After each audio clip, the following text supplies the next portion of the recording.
Okay, today's lesson is 1-3, which is continuity and behavior and limits.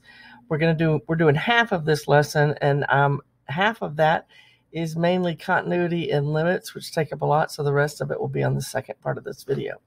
Okay, so when we talk about the continuity of a function or whether a function is continuous, y'all, do not overthink it, okay?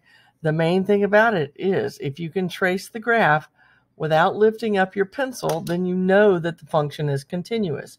If you look at this picture right here, if I start on the left, we read from left to right, so I'm going to start on the left. And if I can take my finger and trace this whole graph and get to the other side and completely cover the graph to the other arrow without lifting up my pencil, it's continuous. I hope that makes sense to y'all. So one of the things that we have to do to prove continuity algebraically is talk about something called a limit. Okay. Now, again, don't overthink it. Okay. If I have this function here, you can see it's the graph of a line. Okay. And what this little part here says, as x approaches c. So here's c right here. So as I go to x from the left or I go to x from the right, c is equal to this value of L. Okay, so since it is L, think about this. As x approaches it from the left, I'm thinking about putting my left finger on this arrow and going and tracing the function till I get to that c value. And then I'm on the right side, so I'm going to take my right finger and trace it as I get to that value of c. And my two fingers will come together at this point L. So we say the limit of the function as x approaches c is equal to L. Okay, so I know you talked a little about discontinuity last year in Algebra 2. So I'm going to hopefully just refresh your memory. Again, take your left finger and start on the left side of your graph. Take your right finger and start on the right side of your graph. So when I take the left, I'm going way down here.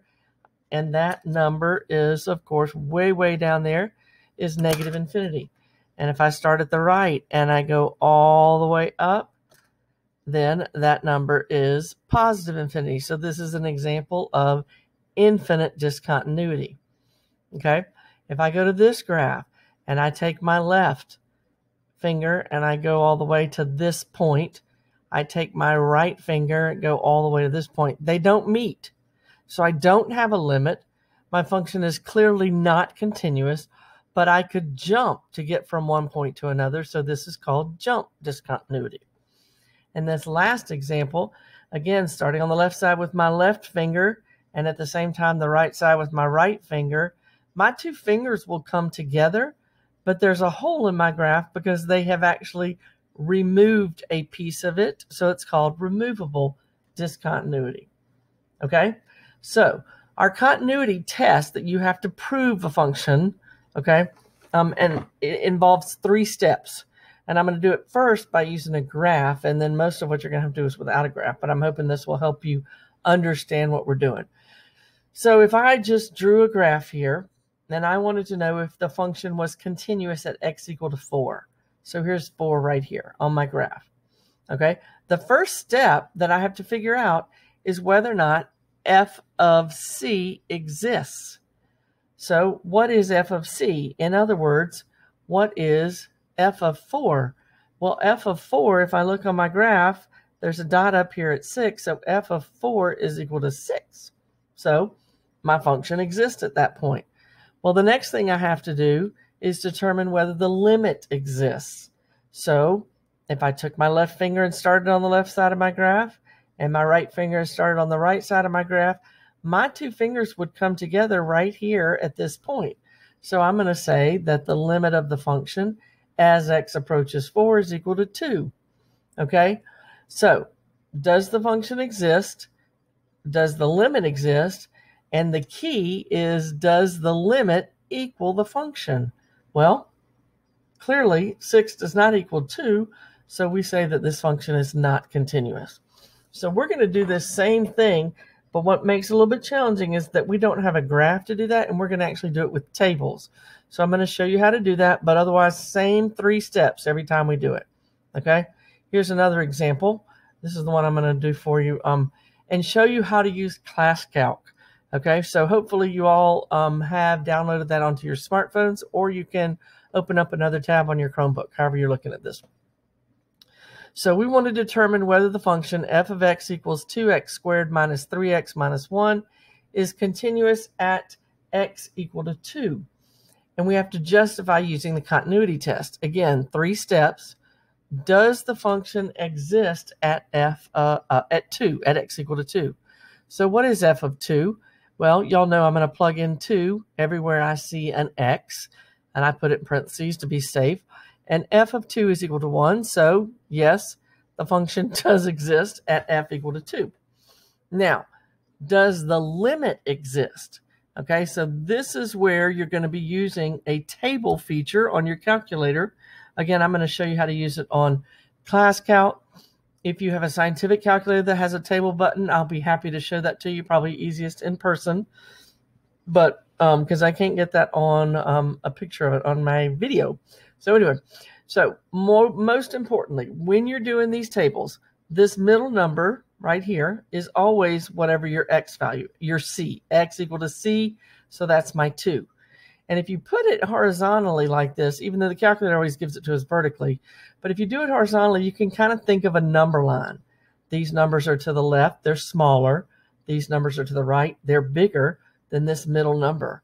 So what we actually say is, this side I'm approaching, this says x approaches 2 from the left. That's what that minus sign means. And if I'm approaching from the right, I use a plus sign. So you got to be aware of that notation. Now, every time we do it, we have our middle number of 2, and then I go the farthest out. That's always going to be 1/10 away, and then 100th away, and then 1,000th away. We're getting closer and closer to the number 2. And then I'm going to go 1/10 of a way that way, 100th that way, and 1/1000th. You will always, always, always use those values to figure out what you are. So this is what you have to know how to do, because the calculator is going to do this part for you. Okay, so I'm going to go show you real quick how to do that on class calc. So, come on. All right. So what's my function? I forgot what the function was. Okay, it is, now you do have to put y equals when you're doing a table. So come on. Y equals 2x, and you can use the shift caret 2 above the 6, or you can come down here and there's a little button down here that brings up, there's a little squared button, so you can use that also if you want to. Either one works, okay? 2x squared minus 3x minus 1. Okay, so there's the graph of it, but we're going to act like we don't see that graph. Okay, and so what I'm going to do, when you get in here and you graph it, then you come over here and you're going to long press, and when you long press on that blue dot, then I have the option to duplicate. I can change the color of the graph if I want to, set my dodo range.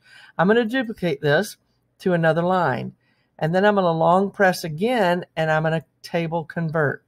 Now, if you don't duplicate first, y'all, you just lose this one and you don't see the graph. It's not that important, but I like to see the graph also. So the numbers that I have on my chart, come on, were 1.9, enter, 1.99, 1.999, there we go, and then it was 2, 2.001, 2.01, and 2.1, and I just pressed enter after each one. So these numbers here, I'm going to go fill into my chart. Okay, so where to go? It's like I lost it. Hold on one second. Okay, I found it back, but I wanted to show you too before I left. See these points? You can see them getting closer and closer to that 2 value if you zoomed in on it. Okay, but more importantly, I'm going to come back and I'm going to fill in those numbers from my graph that I just had. So the first one I have is that one right there, 0.52, 0.9502, 0.995. When I plugged in 2, I got 1, which we already saw from the first part. And these are the other numbers from our table. So what you're doing, you're looking at these table of values, and you're looking at these numbers. This is what this arrow is telling you. Because as x approaches 2 from the left, what is the function doing? Are these numbers getting closer and closer to a certain number? Well, I hope you can see they're actually getting closer to the number 1. And on this side, what are they getting closer to? So these arrows are kind of showing you that that's the direction you're supposed to look at the numbers. Okay? These numbers are also getting closer and closer to 1. So since these two numbers are the same, it would be like I was dragging my fingers together and they come to the same number. They both come to 1. So that means, does the limit exist? Yes, it does exist. Okay? And the third step of our test was, does the limit equal the value of the function? Well, the limit was equal to 1. The value of the function was equal to 1. So since they are the same, then we can say that, yes, our function is continuous at x equal to 2. Now, you might note where this is in the video in case you want some help using class calc, because I'm not going to go through it every time so the video doesn't get too long, but I'm absolutely happy to help you in class or on a Google Meet or anything of that sort. But just note where it is in the video so in case you need to go back and look at it. Okay, so let's continue and do some more examples of our tables. Okay, so try to speed it along. Determine whether each function is continuous at x equal to 0. Justify using the continuity test. So if it says using that continuity test, then I'm going to have 3 steps. So I've kind of put those steps down there to help it go faster. The first step says, does the function exist? Well, what is f of 0?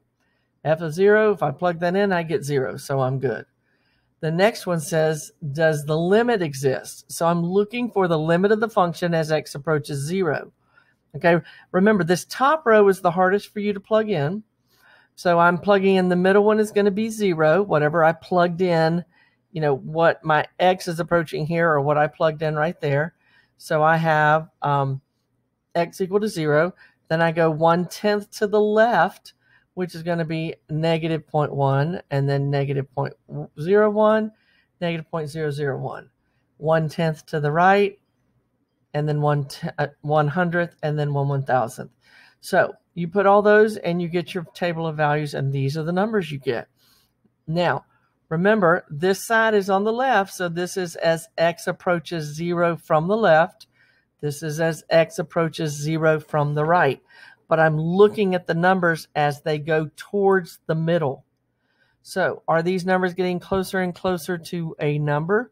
Well, the numbers are getting really, really small. They're negative, but they're still getting really, really small, which is closer to the number 0. And on this side, as I go towards the middle, I'm again getting closer and closer to 0. So the limit of the function is going to be 0. Okay? So does the limit equal the value of the function? Well, the limit was 0. The value of the function was 0. So yes, they are equal. And we can say that our function is continuous at x equals 0. Okay, let's look at another one. We have a piecewise function. We did some of those earlier this year. So again, I'm looking for x equal to 0. So what is f of 0? And f of 0 says I'm going to use the bottom piece because that's the one equal to 0. So f of 0 equals 0. Now I'm looking for the limit as x approaches 0. Again, my middle piece is going to be 0 all the way to the left. So I've got the same numbers that we just had. So I'm going to go 0.1, 0.01, 0.001. Okay? Again, x approaching 0 from the left, x approaching 0 from the right. Okay, my function. Okay, what are the values when I plug them in? So on this side, on the left side, y'all, I'm going to be using that top piece. So 1 over 1/10, negative 1/10 is going to be negative 10. So those are going to be big, but over here, it's the same number on the right. Okay? So I'm looking, what's happening to these numbers? Are they getting closer and closer to 0? They are not. They're actually getting bigger. Negative 10, negative 100, negative 1,000. So those numbers are actually approaching negative infinity. Excuse me. These numbers, if I look at it this side, those numbers are getting smaller. So on the right side, I'm actually getting closer and closer to 0. So are these two numbers the same? They are not. So if they are not the same, then my limit does not exist. Yes, remember the movie Mean Girls. Okay, the limit does not exist. So on part 3, are these two the same? They are not the same.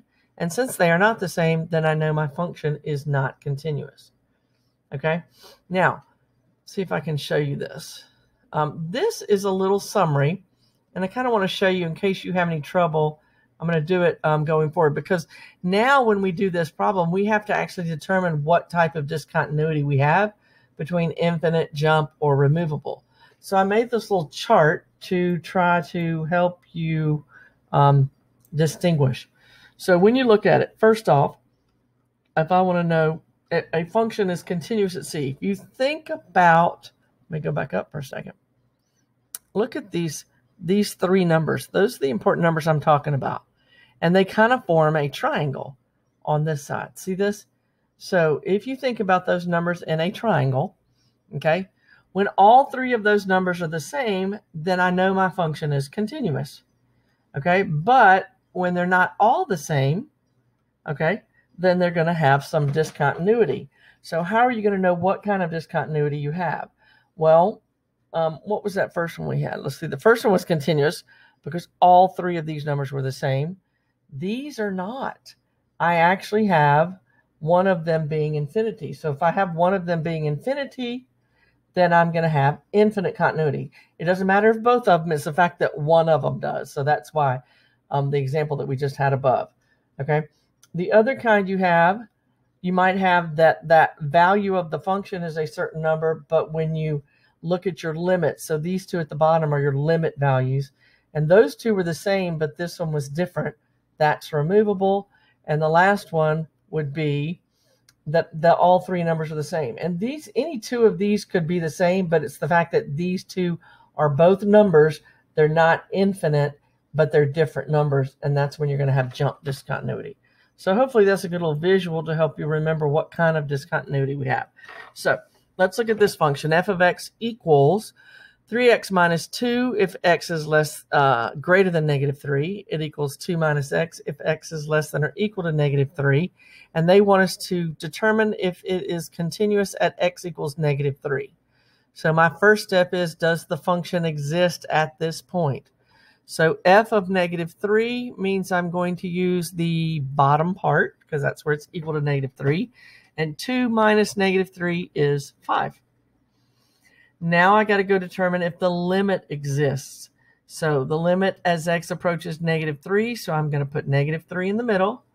Then I'm at negative 3 also. Think about your number line. If I go a tenth away to the left side, it's going to be negative 3.1. And if I go a tenth this way, it's going to be negative 2.9.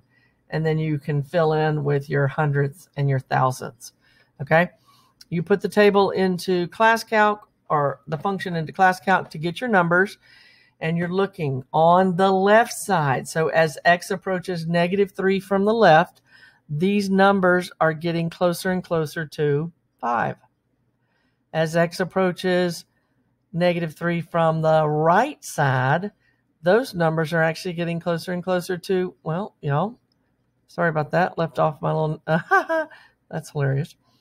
I had used that for something else. So it's actually supposed to be negative 11. X approaches negative 11. Okay, so does the limit equal the function? Well, 5 and negative 11 are not the same. Okay, so since they are not the same, I know that my function is not continuous. And if you think about the chart over here on the right, these 2 numbers are not the same, 5 and negative 11. And since they're not the same, then I'm going to have jump discontinuity. And that is how you do those problems. So I'm going to do 2 more examples of that, and then I will be done with this part of the video. So I'll try to talk fast. Maybe not too fast. Okay, same directions. We're doing the same function, but we're doing it at 2 different places, y'all. Okay, so come on. All right, so f of x equals x plus 3 over x squared minus 9, and they want us to do it at x equals negative 3 and x equals 3. So I'm going to start off with negative 3. F of negative 3, if I plug it in, I'm going to get 0 on the top and 0 on the bottom, which is undefined. Okay, so my function is not defined. I clearly have some type of discontinuity. But I still need to go find the limit because I got to know what kind. And I don't know why I don't have a number there. What number is that supposed to be? That's supposed to be -3. Okay? All right, so that means -3 goes here. And then I go 1/10 on the left is -3.1. 1/10 on the right is -2.9. That just kind of helps me fill in the numbers more easily. Okay, and so then you put them into your class calc or scientific calculator table to get your values. As x approaches -3 from the left, what are those numbers getting closer and closer to? I would say -0.167. As x approaches 3 from the right, a -3 from the right, they're also getting closer and closer to -0.167. So these two numbers are the same, so we can say that's the limit of the function. Does the limit equal the value of my function? It does not. So I'm going to say that my function is not continuous, which we kind of already knew that. But what kind of discontinuity do I have? Okay, if you remember our little triangle, okay, these two are the same, but this is not. And so this is an example of removable discontinuity. Okay? All right, last example. At x equal to 3, same function. So I'm going to plug 3 in, and f of 3 is equal to 6 over 0, which is still undefined. Again, I'm going to have some discontinuity. Okay, now I'm looking for the limit of the function, not as it goes to 0, but as it goes to 3. Okay, and I'm going to put 3 in the middle. I'm going to go 0.1 before 3 is 2.9, and 0.1 after 3 is 3.1, and then I'm going to fill them in, 9901001. Okay, and then I'm going to plug them into class calc or my scientific calculator, and I'm going to get those values. So I hope you should pause it, y'all, and test and make sure you know how to do this correctly. The hardest part is the top row, is making sure you know how to get those numbers. So on the left side, as x approaches 3 from the left, those numbers, -10, -100, -1000, are going to -infinity. And those on the right, x approaching 3 from the right side, is going to positive infinity. Okay, so they are not, your fingers, this one finger is going down and one finger is going up, so they're not going to meet. So we say that limit does not exist. And so you can clearly see the limit does not equal the value of the function, so we know our function is not continuous. And since I have an infinity involved in it, it's an example of infinite discontinuity. And that sums up the first part of 1.3, 1.3a. If you have any questions, please don't hesitate to come see me or your teacher or contact us in some way. Thank you so much, and y'all have a great day.